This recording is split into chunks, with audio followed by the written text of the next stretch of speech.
Salut les gars, j'espère que vous allez bien. Aujourd'hui, tuto comment faire une face avant démontable sur une E30.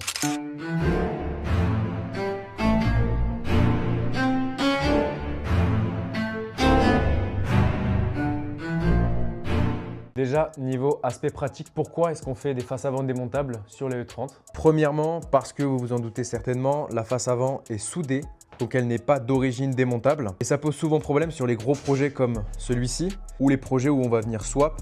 Puisque derrière, si jamais on veut venir manutentionner des éléments ou faire un montage spécifique sans se prendre la tête, eh bien, on va pouvoir venir démonter la face avant, enlever tout le bloc avant avec le radiateur, les phares, tout ça, et avoir un accès complet, c'est-à-dire qu'on va se retrouver avec le moteur juste devant nous pour pouvoir vérifier que tout ce qu'on a monté est bien. Et tout simplement sur une session track day, donc une session roulage piste, si jamais on a des choses qui pètent, eh ben on ne se fait pas chier à avoir une face avant qu'on ne peut pas bouger.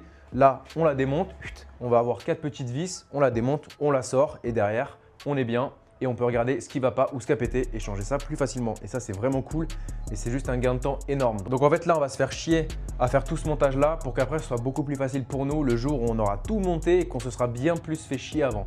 Donc c'est hyper important. Les indispensables pour faire ce genre d'opération, ça va être déjà une disqueuse avec un disque à lamelles comme ceci et bien évidemment un disque fin à couper, tout simplement. Ensuite, vous vous en doutez, c'est la partie un petit peu plus délicate parce que ça coûte cher. C'est du gaz avec un poste à souder. Donc celui-ci, c'est un Stahlwerk, c'est pas un placement de produit du tout. Il fait tout, il fait MIG, MAG, donc fil fourré, il fait MMA, il fait TIG et il fait plasma. Attention, j'ai mis beaucoup de temps à comprendre la différence. Le MIG, c'est inerte gaz, donc c'est de l'argon pur. Et le MAG, c'est active gaz, donc c'est de l'argon CO2. Vous voyez la différence ici, c'est des bouteilles en contrat. Donc Arcal Prime, c'est de l'argon pur. Arcal Speed, c'est de l'argon CO2 avec 92% d'argon et 8% de CO2.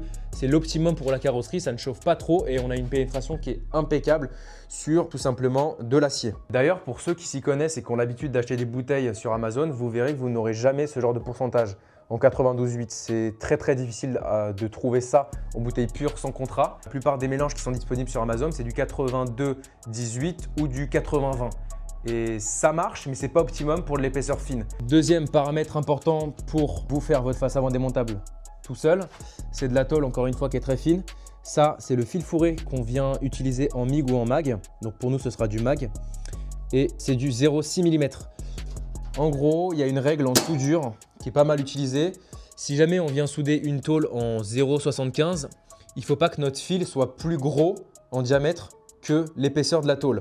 Donc si jamais on a une bobine en 0,8 et qu'on veut souder de la 0,6 ou 0,75, ça ne marchera pas. On va percer énormément et beaucoup plus facilement qu'en 0,6. C'est pour ça que j'ai acheté une bobine de 5 kg en 0,6.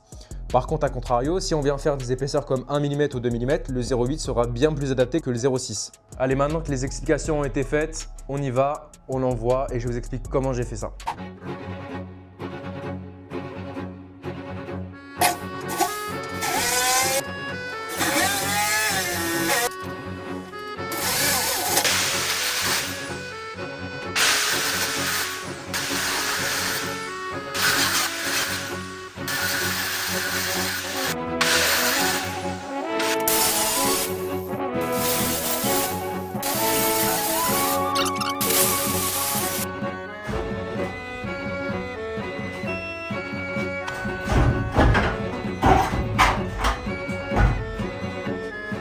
Donc, je vous explique un petit peu ce que j'ai fait.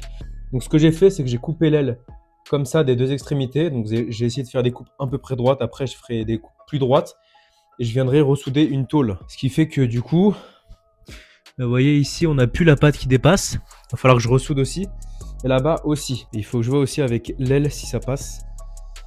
Et donc, pour l'autre côté, pareil, sauf que lui, il est un peu plus endommagé. J'ai un peu plus fait de n'importe quoi, on va dire. J'ai un peu découpé de n'importe comment. Donc, je pense que je vais vraiment repartir de là et tout refaire bien. Voilà, de la même manière, on va venir se fixer ici. Je vais faire mes repérages. Là, je suis venu ressouder une platine sur la face avant. Vous voyez que d'origine, on est sur une face avant qui est ouverte puisque je l'ai disqué. Et ça, c'est le genre de résultat qu'on a avec de l'argon pur, avec un réglage en MIG en 0,8. Et ça vient percer en fait de partout. C'est infernal. Le mieux que j'ai pu faire, je vous tourne la caméra, c'est ça. Et c'est encore pas optimal parce qu'on a des légers trous. Et c'est lié encore une fois à de l'argon pur qui a été utilisé et pas de l'argon CO2. Je vais quand même vous montrer comment je fais mon patron si ça peut vous intéresser. Comme ça, c'est un tuto bien détaillé. Rien de plus simple que de prendre un bout de carton et un stylo. Ensuite, avec le carton, on vient à l'endroit où on veut faire notre soudure. Moi, je viens à ras, voilà, on tire tout droit. Quand on a des traits qui ne sont pas finis parce qu'on n'a pas l'accessibilité ou la possibilité de faire tout le tour de la pièce avec notre main ou notre bras, on vient finir à la règle. Et ensuite, on va venir découper au cutter assez proprement. Une fois qu'on est sur la tôle, moi, je rajoute toujours 1 cm de plus de découpe. Et une fois qu'on a du coup, notre patron avec le pourtour de 1 cm, je viens le poser assez proprement. Donc là, ça va être une plaque. Je viens pointer. Une fois que c'est pointé, je viens redécouper, mais vraiment à ras, pour que la soudure vraiment soit nickel et qu'il n'y ait pas de jeu. Parce que le moindre jeu, en fait, ça peut vous faire des trous. Surtout avec une épaisseur aussi fine. Et aussi, chose importante, vous pouvez mettre un petit coup de disque à lamelle ou un petit coup de disque de ponçage pour que ce soit bien droit. Là, on voit bien que c'est pas droit. Le plus c'est droit, le plus ce sera facile pour vous. Et en soudure ou même en peinture, c'est hyper important. Si vous avez une belle préparation, si vous prenez beaucoup de temps à faire une belle préparation, et bien derrière, en fait, vous allez gagner vraiment 10 fois plus de temps. Voilà.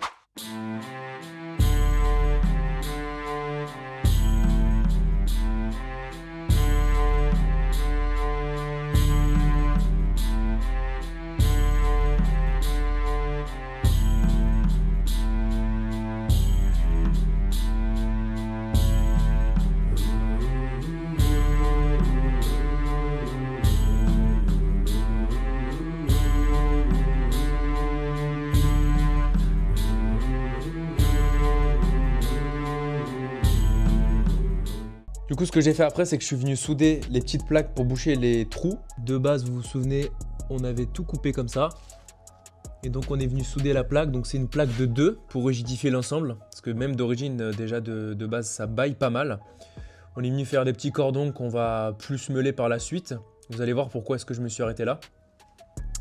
Et au niveau de l'arrière, ça peut être intéressant pour vous si vous êtes dans le même cas.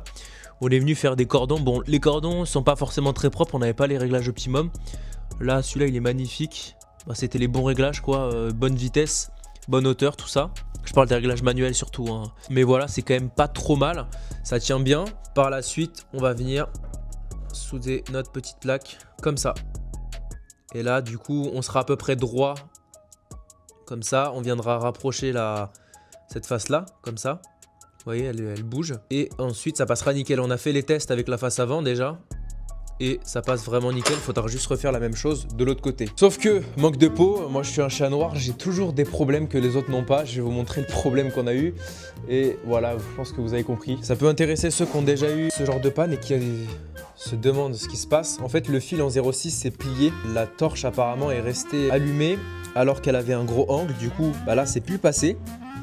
Et elle s'est pliée complètement de l'autre côté. Donc à ce niveau-là, elle est venue se plier, monter et elle a touché le plus ici, ce qui fait que ça a fait un court-circuit. Et donc de base, ici vous avez une nappe. Regardez l'état de la nappe. Je vais vous montrer ça. Voilà, ici on a carrément les fils qui sont sortis. Tous les petits points orange que vous voyez, c'est les fils qui sont sortis. Donc ça déjà, premier problème, c'est pour ça qu'on n'a plus d'affichage. Et en plus de ça, j'ai découvert ça en regardant. Je sais pas si... Ouais, je peux zoomer. Voilà. Les deux composants ici, là, R101 et R158, ont complètement cramé. Donc je pense que eux, ils ont sauté parce qu'ils ont eu une surtension.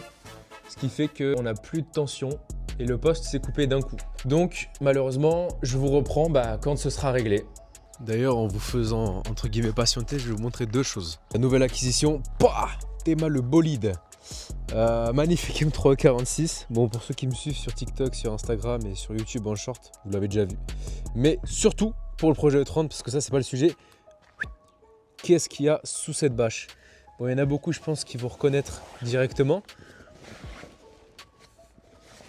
Mais voilà, on a le magnifique mais crasseux M50 B25 non Vanos qui n'attend qu'à être démonté en fait. Je préfère d'abord finir la carrosserie et après je le mets sur le support et on démonte tout ça et on va refaire un truc tout neuf. Et ça va être ma partie préférée d'ailleurs. Mais avant ça, il y a du taf. Et hop là, on se retrouve 2 semaines plus tard avec le poste qui marche et j'ai très bien avancé. Je vais vous montrer tout ça. Et en plus, petit spot pour que vous ayez quand même une meilleure qualité. C'est mieux quand même, non? Pour vous montrer un petit peu la finalité, j'ai soudé, bon là ça se voit pas trop, mais j'ai soudé une plaque qu'on voit bien là. Une plaque pour faire la finalité qu'on va venir par la suite percer à 2 endroits pour la face avant. Et j'ai fait du coup la même chose de l'autre côté. Je vous montre le rendu. C'est littéralement le même processus. Attention là, pour ceux qui veulent faire la même chose, venez bien meuler à ras parce que la face avant, elle se sert de ce glissement là pour venir se caler. Donc s'il y a de la surépaisseur de soudure, eh ben, c'est pas le top. Donc voilà, ça s'est passé d'ailleurs plutôt bien. Mais il nous reste à faire aussi au niveau du longeron gauche et du longeron droit les équerres. Je pense que les équerres, je vais les faire à l'extérieur, ce sera plus simple pour les enlever quand il y aura le moteur.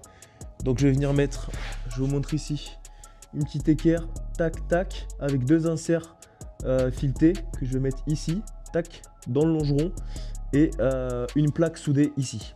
Donc à gauche et à droite, là il va falloir faire attention parce qu'il va falloir bien prendre nos mesures. Sinon la face avant elle va être de travers. Déjà si on est contraint avec 2 vis ici, donc à gauche, à droite, plus les 2 inserts filetés à droite et à gauche, je pense qu'on sera déjà pas mal. À mon avis ça ne bougera pas du tout. Et au pire si ça bouge, je viendrai rajouter je pense une petite plaque ici et une vis ici pour vraiment que ce soit bien contraint, ou carrément une deuxième équerre, bon là je fais un doigt, hein, ou carrément une deuxième équerre là-bas. Et histoire de bien vous détailler tout ça, je vais quand même vous montrer un truc au niveau de la face avant. J'avais fait mes découpes au début, j'avais fait ça comme un sagouin, donc là je vais venir ressouder ça proprement. Waouh! Je vais venir ressouder ça proprement, qu'on voit plus rien, et après on sera bien. Bon, update, je viens de caler du coup la face avant comme vous pouvez voir. Je l'ai mise à ras ici avec les cotes que j'avais prises bien évidemment avant, les cotes d'origine. Donc c'était 12,5 d'ici du bord là au bord qu'on voit plus.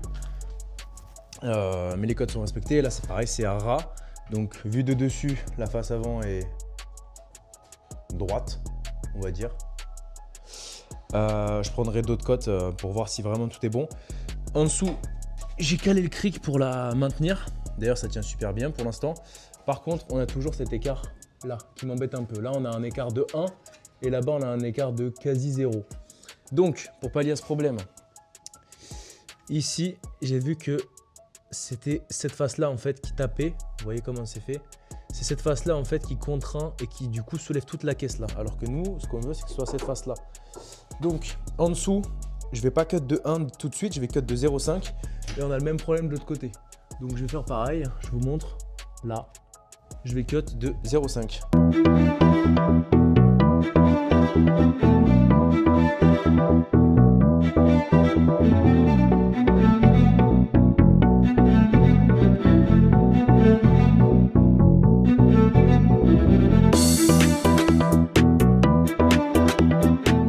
Donc comme vous l'avez vu, après avoir monté un petit peu la face avant au niveau du longeron, en bas du longeron, on arrive complètement à fleur ici, mais aussi à fleur ici.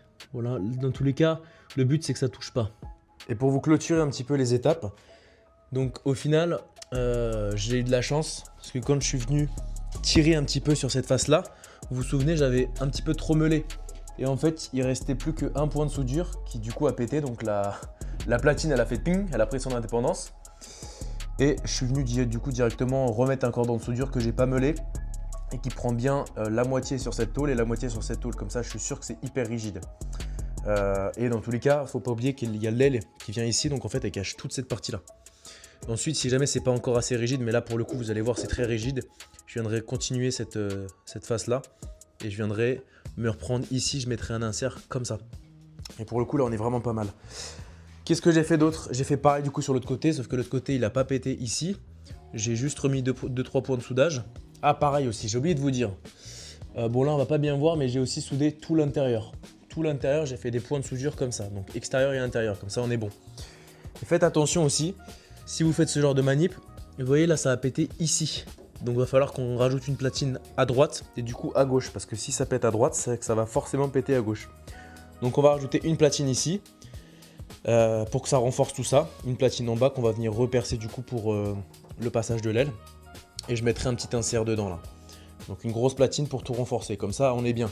Si déjà ça pète là, imaginez avec 600 chevaux, ça se serait explosé avec toutes les contraintes. Et pour la fin, alors pour les équerres, que vous voyez quand même la finalité de la face avant.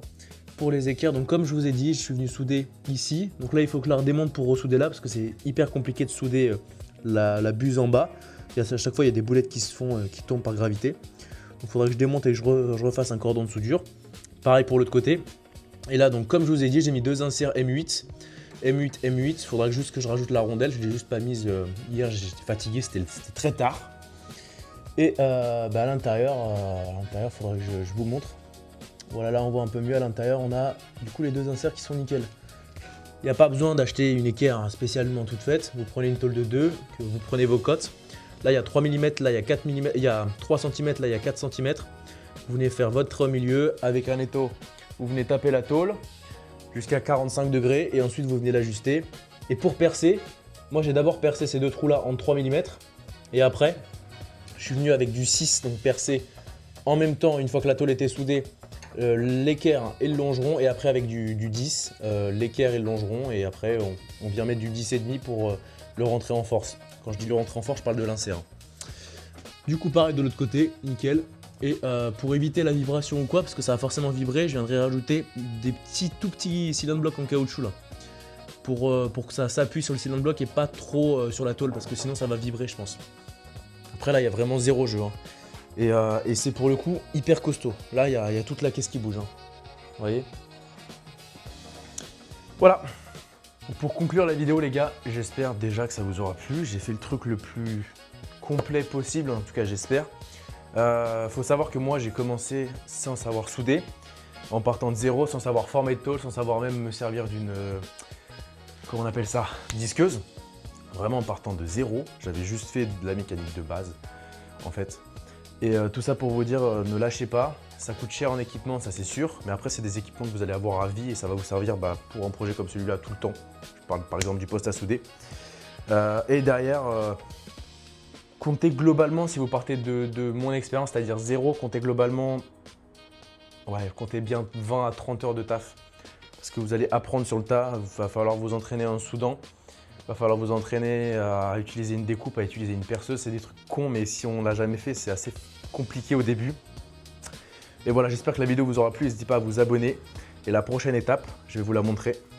On s'occupera du coup de la partie qu'on appelle le firewall, que j'ai dû découper puisqu'elle était complètement rouillée. Voilà, donc n'hésitez pas à suivre le projet et à plus.